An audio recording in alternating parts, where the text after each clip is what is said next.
Welcome to House of Whimsical Terror. I'm Esther. I'm Mary. And we're coming to you from Tucson, Arizona. And we're telling real stories of the fantastical. All of our stories are true or told to us as true. Occasionally, we alter names to protect privacy. Same with places. Yes. Today's story is... Medallion. Yes. Before we get to that, this is going to be our official Yuletide podcast. That's what it is. Yes. Do you know what makes it our Yuletide podcast, Mary? No. Well, let me show you. Okay. Jingle bells. That does definitely do it. Anything else? The Doberman wearing reindeer ears? Yes. Yeah. Yes. That totally makes it a Yuletide podcast. Yeah. Too bad we don't have lights or... No. Well, no one will know. We have beautiful lights. Yeah, and that tree is gorgeous. Amazing. It's like 15 feet tall with lots of lights. Yeah, lots of lights. Yeah. All the twinkly ornaments. Mm-hmm.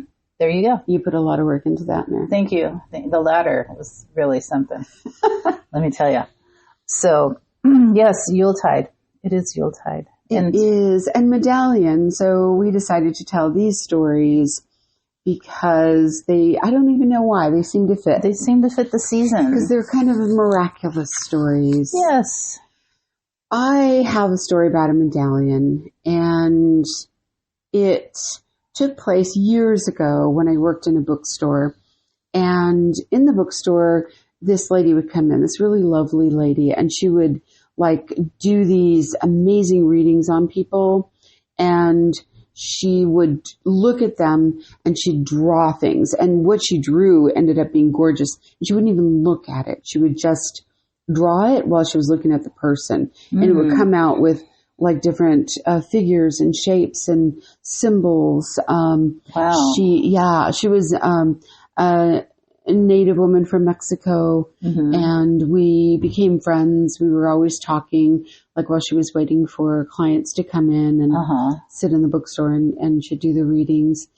And one day she said, how come you never ask me to read for you? And I said, well, you just seem so busy, and I feel like we just visit. We don't really do that, but I would love that. So she said, well, come over here and I'll do a reading on you. So she did what she always does. She looked at me and she was drawing things. And then when she was done, she looked at what she drew and she told me, someone means you harm. Oh. And I said, okay, that's scary. Wow. And she said, no, there's a way you can protect yourself. And I said, how? It was much more involved than this, but I'm doing the Cliff's Notes version. She said, if you get some kind of a protective medallion. And she said, I think you need the Mother Mary, the miraculous medal. And I said, oh, okay, well, I will look for one. So I did. I went out and she had told me some other things that I could look for, maybe other, I said, well, St. Michael, is a protector, or maybe that. And she said, yes. So it was it had my mind on St. Michael, the archangel who, chased the demon into hell. That's right. And I hadn't found anything yet. And I got a phone call from my good friend, and she had just come back from New Orleans with her then husband. And she said, I have to talk to you. So many amazing things happened to me when I was there. I overuse the word amazing. Okay. I need to stop that. We're just telling the audience that right now? Yeah. Okay, so that's just... Because we don't edit anything, so we're not editing. We're not editing it. All right, so now they know. So, okay. Yes. I used the word wow. You can do some sort of drinking game, how many times Mary says wow, how many times Esther says yeah. I bet we'd be really, amazing. Really popular if we did that. Yeah, see? Yeah. I do, you do, wow. I do amazing. All right. So, back to this first part of the story. So Anna Marie calls me and she says, I was just in New Orleans, meet up with me. So I did. And she told me this really cool story. And she's not a particularly religious person, and neither am I really. So I met up with her and she said when she was in New Orleans, she was at a particular church that was the patron saint was Our Lady of Succor, Succor. So comfort and that sort of thing. Nurturing. Yeah. And she said she was in there and they were talking about all of these major events that had happened in New Orleans, like a flood and a fire. And this church was always protected, like it would get just to part of the church, but the church was saved even though the surrounding area was either, burned to the ground or flooded, and you could still see the flood lines on part of the church. Mystical. Yeah. So she said she was in the church and just a regular tour guide was talking about these things, but she suddenly just got this feeling of urgency and she didn't understand why. And her husband left partway through the presentation because he was just, over it. But she wasn't. She was really entranced in the ideas of this church. And she's not, like I said, not religious, not Catholic, none of those things.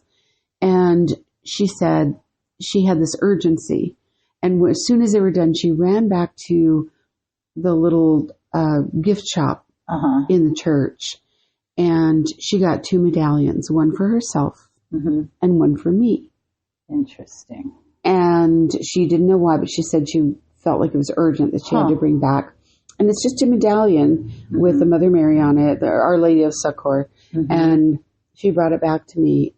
And I told you the story of the woman who does the readings and that she told me I had to have a medallion. And she mentioned that it should be Mary. And I decided I was going to look for, Michael the Archangel. And so I have that. I have that. If you want to see a picture of it, it's going to be our...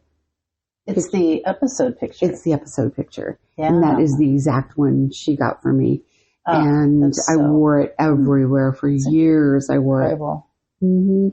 Wow. So there's that.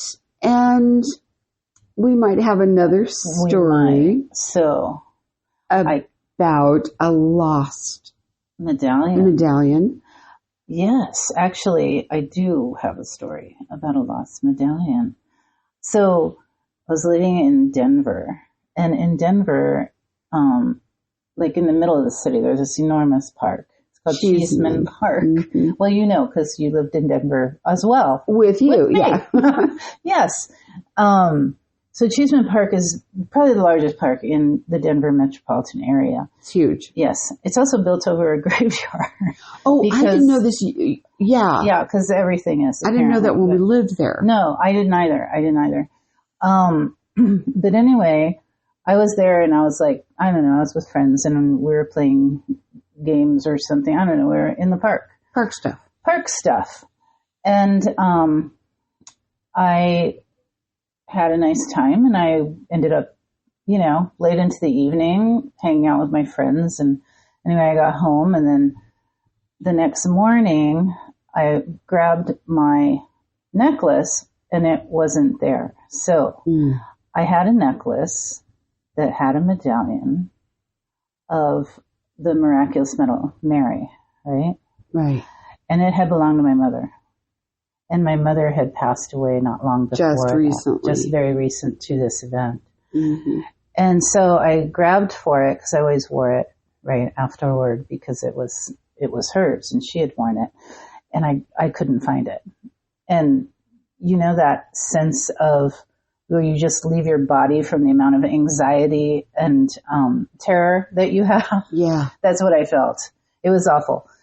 And so I thought, oh no, I lost it in Cheeseman Park, which is absolutely enormous. It's huge. There's no way you're going to find that. Right. And we were all over the park and playing games and hanging out and I thought, I have to get it together and breathe and I have to get back to the park.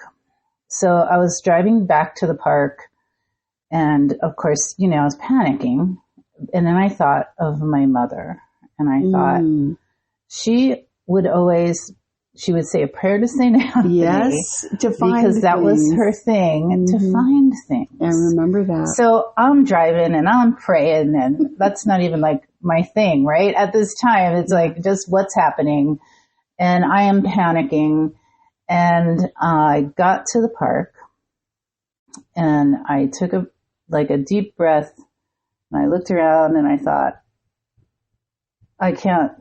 there's no way I'm going to find this by like sight. I'm just going to start walking. And I started walking through the park around places that I recollected that we had been. And I stopped and I took a breath and I looked down and there it was, that medallion. Story. And it was mystical, amazing. It brought tears to my eyes because I was so relieved, right? And I don't know what you call that. I don't know, guidance or spirit or fortune or whatever. Your mother leading you there. But I believed that it was probably her. And I was just really, really happy to find my medallion, which I still have and occasionally do still wear. I love that so much. So, yeah, I believe she led you there. I mean, that was precious to you, and it was from her. And I remember her saying, pray to St. Anthony. Right. You'll find it. And you always do. Yeah, it was a mystical experience. So, of course, you know, my mother was very Catholic, which I am not very Catholic. Though I do, you know, I love spirit of all forms. But come to find out, the Catholic Church does not have a specific doctrine related to ghosts and spirits, which I thought was really interesting. And there's mentions of ghostly presence, things that are of spirit nature. And I read this opinion from, you know, some theologian that said, if you encounter, I guess, a disembodied spirit, and it makes you feel calm, and it may frighten you a bit, but it's still not frightening. It's just very calm. Then I guess basically it's a good ghost, right?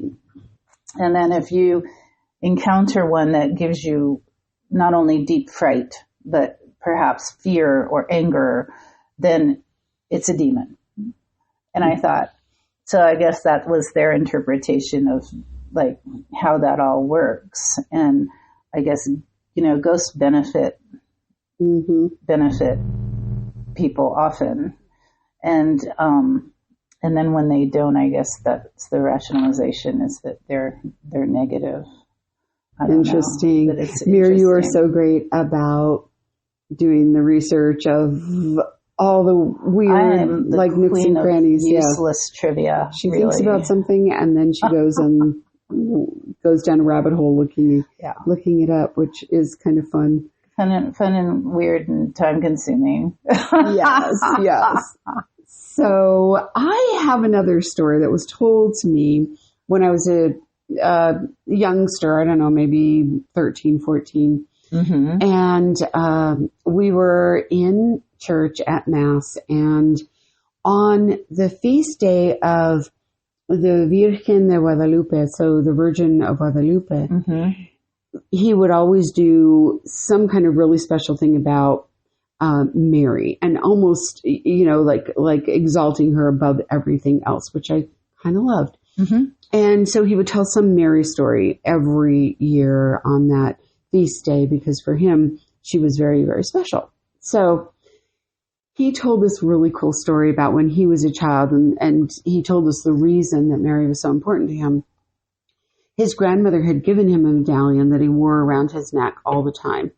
And it was a medallion of Our Lady, the Virgin Mary. And he just always had it on. Even bathing, he said it was just always on him. He never took it off. And he and his friends used to play hard. You know, they would ride their bikes around, and there was one particular house they loved to go to. Their friend had a father who had a junkyard in their backyard. Like had different parts of cars and different, you know, all sorts of things you would see in a kind of a junk shop. And this one day they were playing back there, and he jumped up to get something and fell down onto a board that had a rusty nail in it. And he, you know, it was a lot of pain. He was screaming, and his friends pulled it out. And then he thought, oh, okay, well, I'm fine. Played for a little while longer, and then he decided to go home because he wasn't quite feeling so well. So he rode his bike and never made it home. and his family was out looking for him, like up and down alleys. They finally found him. His bike was nearby, but he had fallen off and he was unconscious. So he said that, they called 911. The paramedics showed up and they were trying to assess him, but they couldn't move his hand.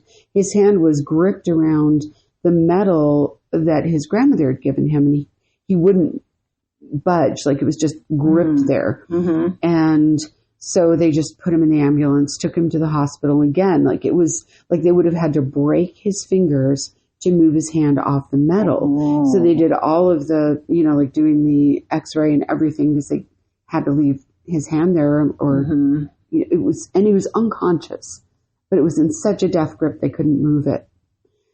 So they found that rusty nail, the tip of it had broken off and had traveled through his body and stopped just next to his heart on the other side of where he was holding that Our Lady medal, the medallion, and somehow had stopped right there. So and that's miraculous. Yeah. And I don't know who was protecting him, his grandmother, right? Or who knows? The medal, Mary, I don't know. Just fascinating. It is. Story. But I loved the stories he would tell on. You're going to tell this joke. No, I'm not going to tell the joke, because I know. Tell the joke. No, you're going to get tell the upset about the joke. No, now everybody's going to want to know what the joke is. All right. I have a terrible Italian accent. So I'm going to try to tell this joke. So he was Italian, and he told this joke one of the years that it was, the Virgin of Guadalupe, her celebration. He said that there was this old Italian woman whose son was away at war, and she worried about him every single day. And every day she would go to the statue of the Virgin Mary in the local church. And some days she would even do, I don't know what they're called in Italian, and Spanish we call them mandas. So, you would do like crawl on your knees, or you would do some kind of an offering, but it's like a physical sacrifice of some sort. She would do those, like she would crawl from her house to the church, or she would, just do different things to, do her part to sacrifice for her son.